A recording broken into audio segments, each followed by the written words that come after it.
particular rhyme or reason behind the title for today's talk, except when I was setting things up a month or so ago, I noticed on the calendar that Valentine's Day was on a Sunday, and all of a sudden this song started playing in my head.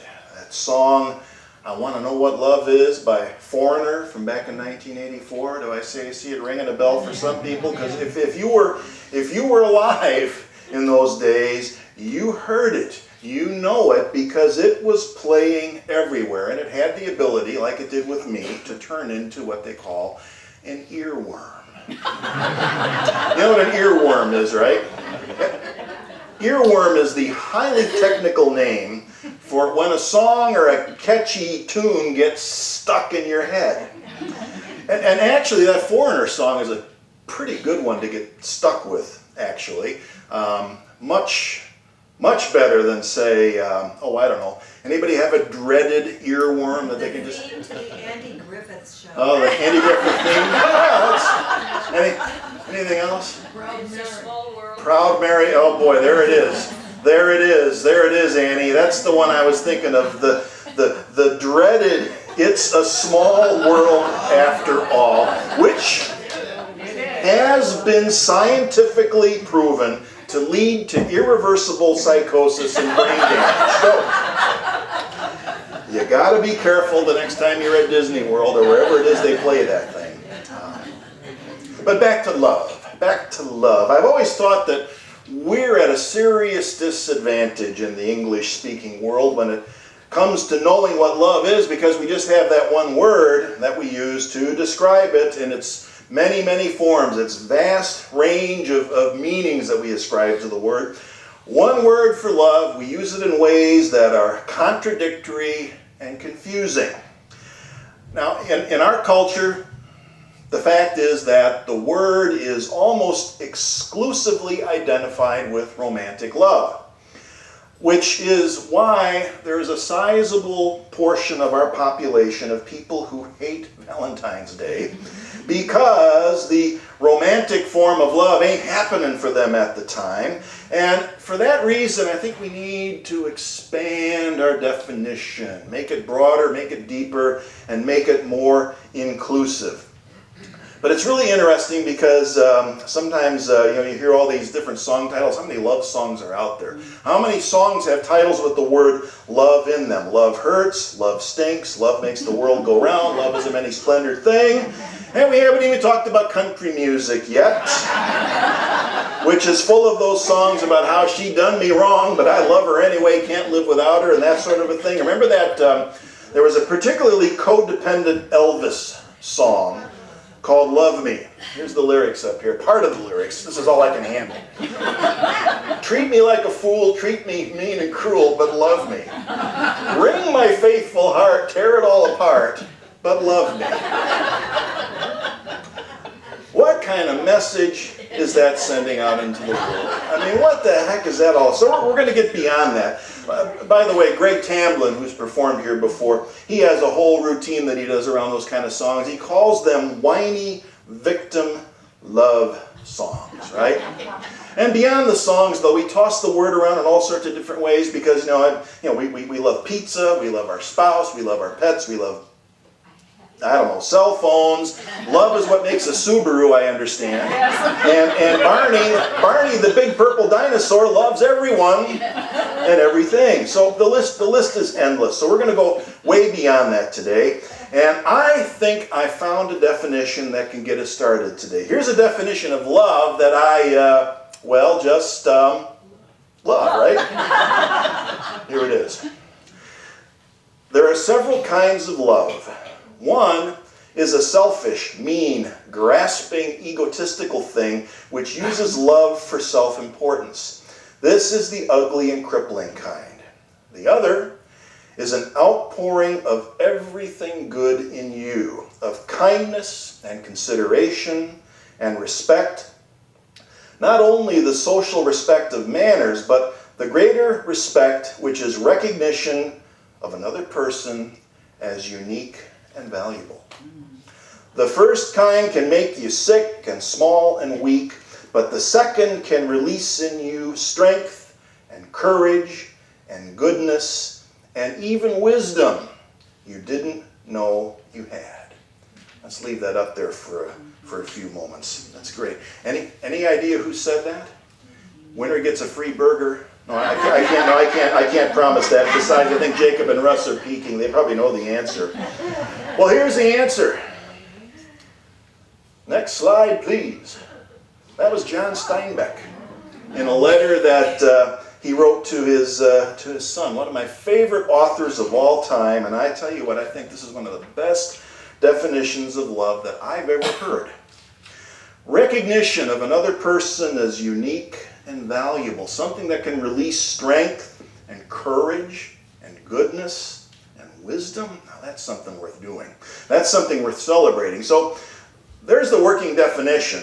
And the question then becomes, that's what it is, but how do you do that, right? Like so many other things in life, it might be a little easier said than done. But what that usually means is that it takes practice, takes intention, it takes a degree of effort, it takes a degree of unlearning. We have to undo the stuff that we've been taught. I really believe that children come into this world without any inherent fear of people who are different from them. If you watch them, they might be curious, but they tend to accept others at face value, and they share freely.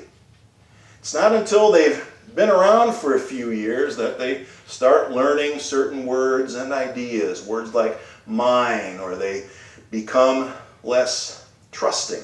And from there, it just seems to get worse.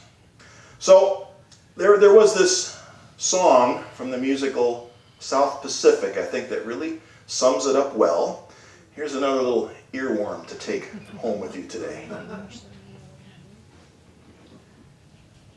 Just both of you. I do not believe it. It's not born in you. It happens after you're born. You've got to be taught to hate and fear. You've got to be taught from year to year. It's got to be drummed in your dear little ear. You've got to be carefully taught. You've got to be taught to be afraid of people whose eyes are oddly made, and people whose skin is a different shade. You've got to be carefully taught. You've got to be taught before it's too late, before you are 6 or 7 or 8, to hate all the people your relatives hate. You've got to be carefully taught. You've got to be carefully taught.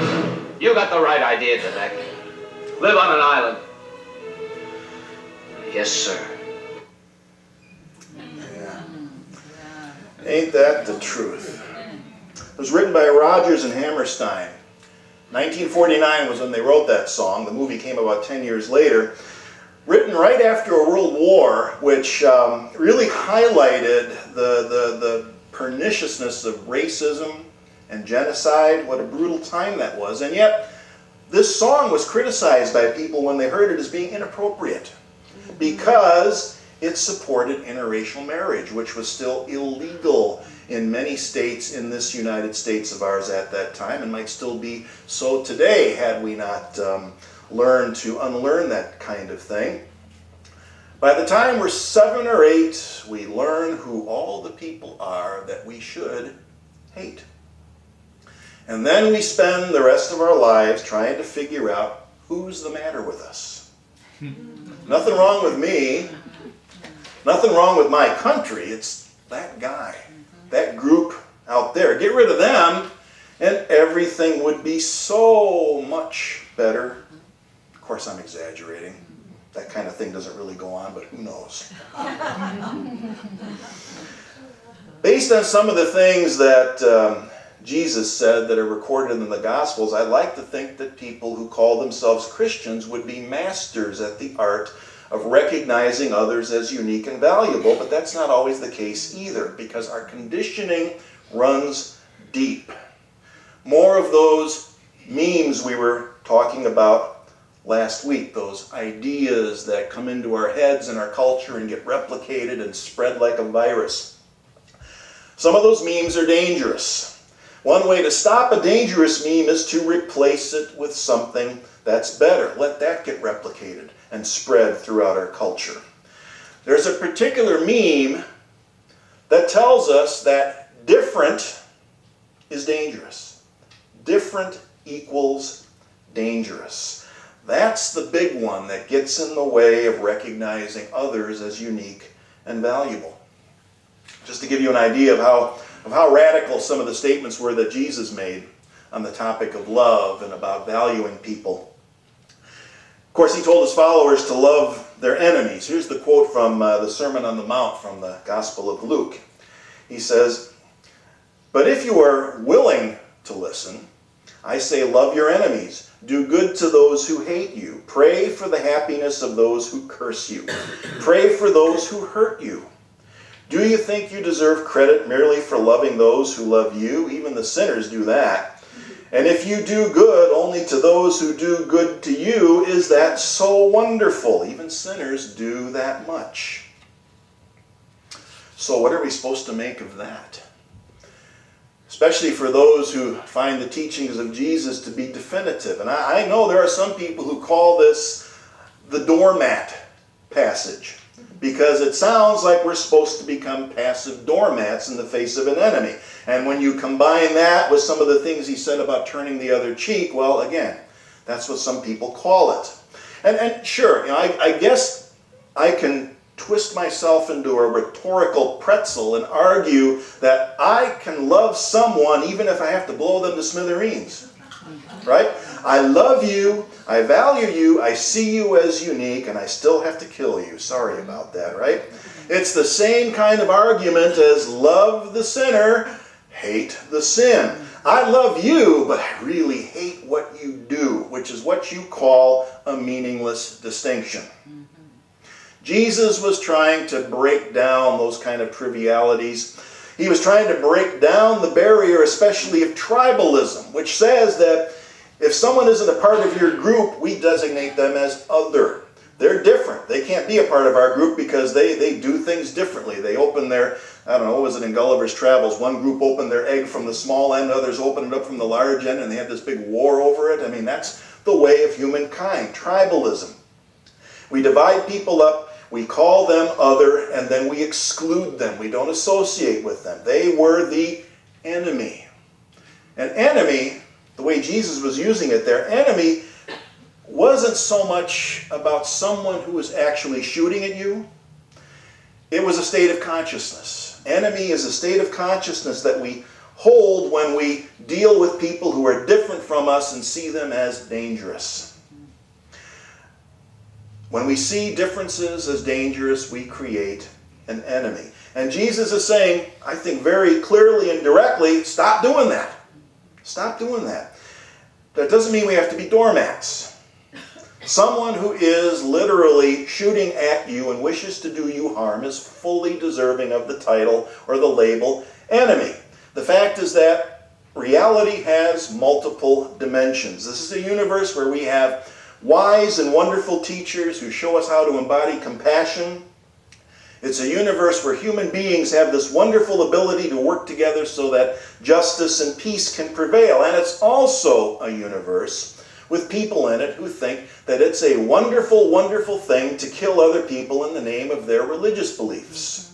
Christian, Muslim, Jewish, and even Buddhist. They all do it. So are we supposed to just let that happen and do nothing? Well, one possible response is something that's called nonviolence. Right now, we're in the middle of something called a season for nonviolence. It started at the end of January, which was the anniversary of the death of Mahatma Gandhi.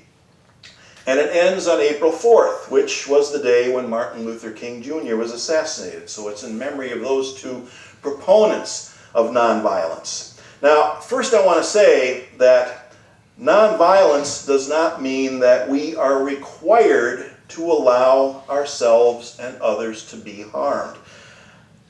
Nonviolence can be treated simplistically. It can become a facile platitude. Nonviolence does not have to mean pacifism.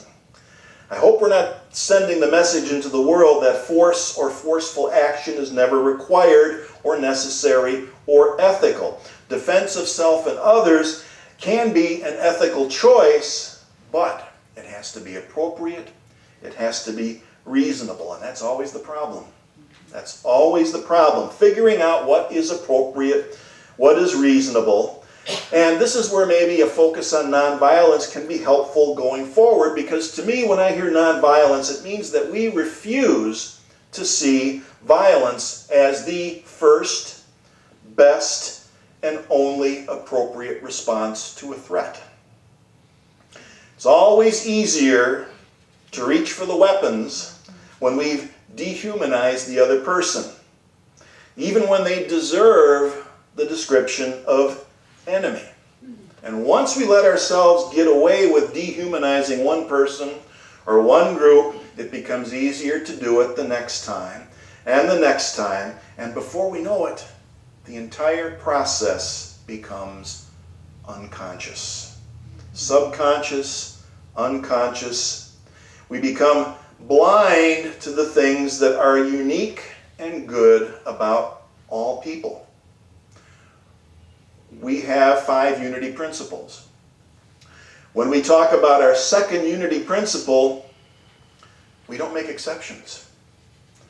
Everyone has the capacity to manifest the Christ consciousness because it's innately within.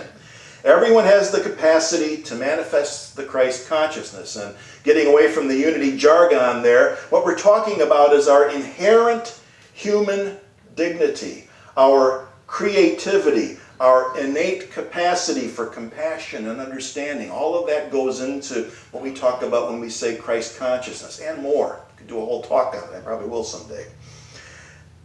Anything that gets in the way of seeing that innate capacity and those innate qualities is a barrier to love in just about all of its forms, at least the forms that are really worth embracing.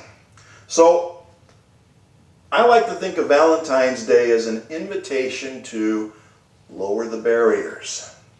That doesn't mean we have to be chumps and doormats. In fact, Steinbeck's invitation to love can result in an amazing display of strength that's balanced by humility and compassion. Sounds good to me. Happy Valentine's Day. See you next week.